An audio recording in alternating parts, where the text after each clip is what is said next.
All right, time for sports. Jordan's here for Myra tonight. Jordan. Thank you. Despite the fact that we're on the eve of an NHL lockout, no talks happened today between the owners and the Players Association. With the lockout clock ticking down to just 27 hours, the realization is setting in that there will likely be no hockey this fall. Victoria's Ryan O'Byrne is the player rep for the Colorado Avalanche, and he's in New York City meeting with Doan and the rest of the NHLPA. We reached Ryan by phone just a short time ago. How frustrating is this for you? You're in the prime of your career and you're set to sit out an entire season. You know, it's difficult, absolutely. Every fall that's come along for the last, since I was 5 years old, I lift up the skates and go play hockey. And, you know, it's obviously a little different this time around. And as you said, it's in the prime of my career, and it's my last year of my contract, so it's difficult for me. But that being said, you know, you got to stick together, and I don't think the deal on the table is a 20% pay cut. And I think if you ask anyone, they wouldn't be jumping back to work if their employers were offering them a 20% pay cut. So, unfortunately, it's part of the business. You got to stay patient. Negotiations take time, and that's where we're at right now. As I said, I just want to thank all the fans, and we will get this done. The players want to play. We are getting locked up by the owners, so it's not our decision. We want to play. We would play right now under the current agreement. But as I said, the owners want to lock us out. So. Thank you, fans, and I hope we will get this done sooner than later. Sorry, Canuck fans, but there will be no great romance between Shane Doan and the Vancouver Canucks. Doan left the Canucks at the free agent altar this afternoon, signing a 4-year deal with the Pheonix Coyotes. Hopes were high that Doan would land in Vancouver. His leadership and physicality would have been a huge boost, but in the end, he's decided to stay with the only team he's ever played for. The deal is 4 years at $21.2 million with a $2 million signing bonus. That is big money for a 35-year-old, but Doan had a superb season last year, scoring 50 points in 79 games and leading the Coyotes to their first ever playoff win. Not all gloom and doom, though, in Canuck Nation. They inked Alex Burrows to a 4-year pact and got some pretty good value out of it, too. Burrows will make $18 million over that span for an average of $4.5 million per season. Over the last 5 years, Burrows has averaged almost 30 goals per campaign, playing mostly on a line with the Sedins. Last year, Burrows struck for 28 goals and 24 assists in 80 games. Players aren't the only ones locked out of NHL arenas. Fans and even unofficial mascots are looking for NHL alternatives. How we doing? How we doing? So with no opposition penalty box to terrorize, the Green Men have gone Grizzly.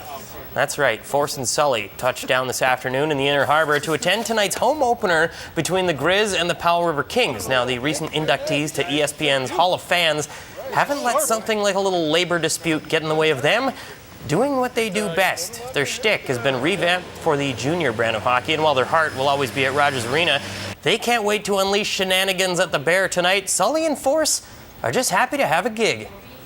We'll just stay in game shape. Keep doing these junior games. Victoria Grizzlies are our BCHL team then. I think we can safely say that. And yeah, we'll see what happens. But, what if there are no takers? Do you consider a non-hockey line of work? No. Yeah, I don't know. I tried flipping burgers for the last few months. Just wasn't my thing, so. You can't see out of the suits. It's impossible to flip burgers. Yeah. What about television? Well, we tried green screen, but that didn't work out too well either. I mean, CTV weather, we applied, didn't get the job. But that was then. And this afternoon, Sully and Force made a surprise appearance in our newsroom, resumes in hand. Hudson! Where's Hudson Mack? Hudson Mack! Where is Hudson Mack? Hudson! Where are you? There's a lockout and we need work. I can't see anything. What can we do? Let's get a tie on you. Yeah. Can we have Joe Perkins go? Can we? Yeah, you can. Done. Whoops, I didn't know he was right there. Sorry. What followed was the official CTV aptitude test, but the fellas seem more interested in canoodling with Astrid than pretty much anything else. Force and Sully are at Bear Mountain Arena as we speak, hosting a pregame barbecue. Puck drop between the Grizzlies and Powell River Kings is set for 7:15. Walk-up tickets are still available. You can imagine how amped the Grizzlies are for this. At last weekend's BCHL Showcase tournament, the Grizz posted a win and an overtime loss in 2 games. Attendance was down for the Grizz last season, as it was everywhere, so a hot start is essential for this young group. New coach Bill Bestwick can't wait to show off this team tonight. We're all excited about this organization. We're all excited about our uniforms. We're excited about our team. We're excited about our dressing room. So there's a lot of excitement, and with that brings a lot of energy. So I'm energized. I can't wait for us to play in front of our home fans. We're not a boring team by any stretch of the imagination, and it's going to be a fun team to watch. Grizzlies, not the only Island team in action tonight. The Cowichan Valley Caps will be in Port Alberni to take on the Bulldogs. We'll have that result for you tonight at 11, as well as full highlights from the big Grizzlies home opener against the Powell River Kings, starring the Green Man. Yeah. I didn't know Joe was standing right there when I said they could have his truck. Oops. Oh well. But I think they'd fit in nicely here. If all else fails, fellas, join television. They got to be careful with the cheesies though, that they don't get the reaction, the orange fingertips. Yeah. If there's a few audio cutouts tonight, Yeah. we'll know why. All right, Jordy. Thank you. All right.